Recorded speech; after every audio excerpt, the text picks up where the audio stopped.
नवरात्रोत्सवाला सुरुवात झालेली आहे. महाराष्ट्रात अशी प्रसिद्धी असलेली ही घाटनदेवी माता आणि ह्या घाटनदेवीच्या मातेला लाखोच्या संख्येने भाविक त्या ठिकाणी येत असतात. पोलीस प्रशासन असो किंवा दुकानदार असो किंवा भाविकांची गैरसोय होऊ नये यासाठी मोठ्या प्रमाणात काय बंदोबस्त केलेला आहे, काय नेमकं आराखडा केलेला आहे, आपण आता जाणून घेणार आहोत. आपल्या सोबत पोलीस अधिकारी देखील आहेत. तर मॅडम, काय सांगाल का जे भाविक या ठिकाणी दर्शनाला येतात त्यांची सुखसुविधा कशी आणि किंवा अनुचित प्रकार घडू नये यासाठी आपण काय प्रयत्न केले?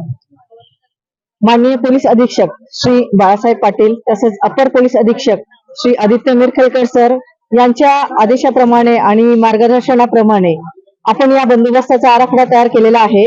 माननीय पोलीस उपविभागीय अधिकारी श्री हरीश खेडकर सर या बंदोबस्ताचे प्रभारी अधिकारी म्हणून आहेत. मी सह बंदोबस्त प्रभारी अधिकारी आहेत. या बंदोबस्तासाठी आपण 5 अधिकारी आणि जवळपास 100 पोलीस अधिकारी, अंमलदार आणि होमगार्ड आपण लावण्यात आलेला आहे.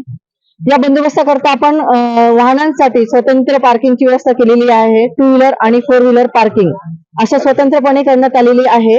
कोणताही अनुचित प्रकार घडणार नाही यासाठी आपण ट्रस्टींकडनं सीसीटीव्हीची संख्या वाढवून घेतलेली आहे. त्याचप्रमाणे त्यांना वेगवेगळे फलक लावण्यासाठी आपण लेखी सूचना देखील दिलेल्या आहेत. दर्शन बारीपासून तर गाभाऱ्यापर्यंत आणि येण्या जाण्याच्या मार्गावर आपण सीसीटीव्ही कॅमेऱ्यांची संख्या वाढवून घेतलेली आहे. तसेच महत्वाच्या पॉइंट्सवर आपण चांगले अधिकारी आणि अंमलदार नेमलेले आहेत. सिव्हिल ड्रेसवर पण आपण पोलीस अधिकारी, गोपनीयचे अंमलदार आणि महिला अंमलदार नेमलेले आहेत, जेणेकरून कोणत्याही प्रकारचे चेन स्नॅचिंग किंवा मोबाईल स्नॅचिंगचे प्रकार किंवा गुन्हे घडणार नाही.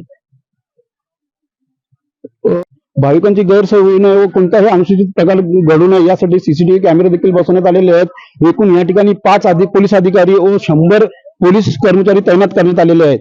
फैयद शेख, साम टीव्ही, इगतपुरी, घाटनदेवी. आता isakal.com आहे देशातील नंबर 1 ची मराठी न्यूज वेबसाईट. प्रत्येक अपडेटसाठी isakal.com ला नक्की भेट द्या.